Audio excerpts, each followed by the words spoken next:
بسم اللہ الرحمن الرحیم۔ حضرت عروہ بن زبیر رضی اللہ تعالیٰ عنہ فرماتے ہیں کہ میں نے ایک بار عبداللہ بن عمر رضی اللہ تعالیٰ عنہ سے کہا کہ مشرکین نے جناب رسول اللہ صلی اللہ علیہ وسلم کو جو تکلیف پہنچائی ہے تو اس کا ذکر کریں۔ حضرت عبداللہ بن عمر رضی اللہ تعالیٰ عنہ نے فرمایا کہ ایک روز رسول اللہ صلی اللہ علیہ وسلم حتیم میں نماز ادا فرما رہے تھے کہ عقبہ بن ابی معیط نے آپ کی گردن میں کپڑا ڈال کر اس قدر زور سے کھینچا کہ گلا گھٹنے لگا۔ اسی دوران سامنے سے ابو بکر صدیق رضی اللہ تعالیٰ عنہ آ گئے اور عقبہ کو ایک دھکا دیا اور یہ آیت پڑھی، اتقتلون رجلا ان یقول ربی اللہ وقد جاءکم بالبینات من ربکم، کیا تم ایک آدمی کو اس بات پر قتل کرتے ہو کہ وہ یہ کہتا ہے کہ میرا رب صرف اللہ ہے، اور وہ اس بات پر اور اپنی نبوت و رسالت پر واضح دلائل اور نشانیاں بھی لے کر آیا ہے من ربکم، تم اپنے رب کی طرف سے، تمہارے رب کی طرف سے، ربکم آیا تمہارے رب کی طرف سے۔ اب دیکھیں یہاں پر حضور نبی کریم صلی اللہ علیہ وسلم نے امت کی خاطر، امت تک دین پہنچانے کی خاطر اپنی گردن مبارک بھی گھونٹوا لی، اور بچانے والا کون تھا یہاں پہ؟ حضرت ابو بکر صدیق رضی اللہ تعالیٰ عنہ۔ اسی طرح ایک واقعہ جو آتا ہے کہ حضرت فاطمہ رضی اللہ تعالیٰ عنہ نے آ کر حضور نبی کریم صلی اللہ علیہ وسلم سے اونچی ہٹائی، تو اس کو بنیاد بنا کر بعض حضرات جو ہے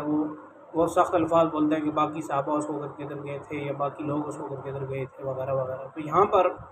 کوئی کہنے والا یہ بھی کہہ سکتا ہے کہ حضرت بکر صدیق رضی اللہ تعالیٰ عنہ نے آ کے بچایا، حضرت علی نے کیوں نہیں بچایا، حضرت فاطمہ نے کیوں نہیں بچایا، یا فلاں نے کیوں نہیں بچایا، لیکن یہ کہنا یہ درست نہیں ہے، اس لیے کہ صحابہ کرام رضوان اللہ تعالیٰ علیہ مجمعین سے جہاں جتنا بن سکا انہوں نے حضور نبی کریم صلی اللہ علیہ وسلم کی خدمت کی اور آپ صلی اللہ علیہ وسلم کا دفاع کیا۔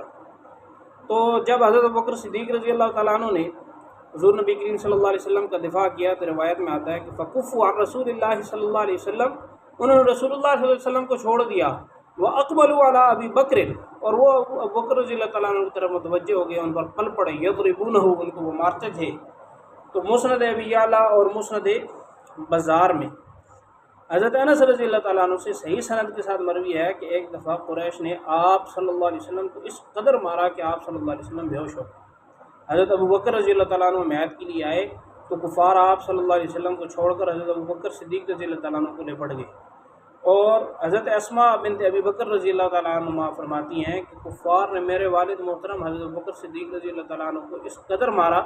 کہ تمام سر زخمی ہو گیا۔ حضرت ابو بکر صدیق رضی اللہ تعالیٰ عنہ زخموں کی شدت کی وجہ سے اپنے سر کو ہاتھ بھی نہیں لگا سکتے۔ یہ سیرت ابن ہشام میں ہے، جلد نمبر 1 ہے، صفحہ نمبر 390۔ تو آغاز اسلام میں حضور نبی کریم صلی اللہ علیہ وسلم کو تو ستایا جاتا تھا، آپ صلی اللہ علیہ وسلم پر ظلم و ستم کیا جاتا تھا، اور جو صحابہ آپ صلی اللہ علیہ وسلم کی دعوت حق پر لبیک کہتے تھے انہیں بھی طرح طرح کے مظالم کا سامنا کرنا پڑتا تھا، لیکن حضرت علی نے یا دیگر صحابہ نے اس وقت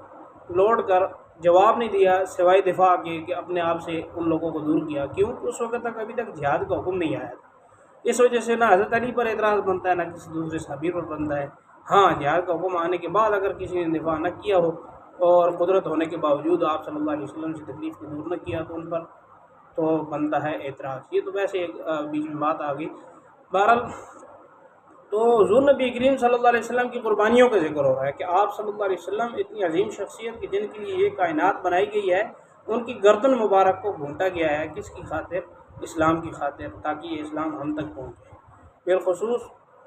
وہ حضرات جو قبول اسلام کے بعد دین کی نصرت میں آپ صلی اللہ علیہ وسلم کا ساتھ دیتے، آپ صلی اللہ علیہ وسلم کے حق میں کھڑے ہوتے تو انہیں زیادہ ستایا جاتا،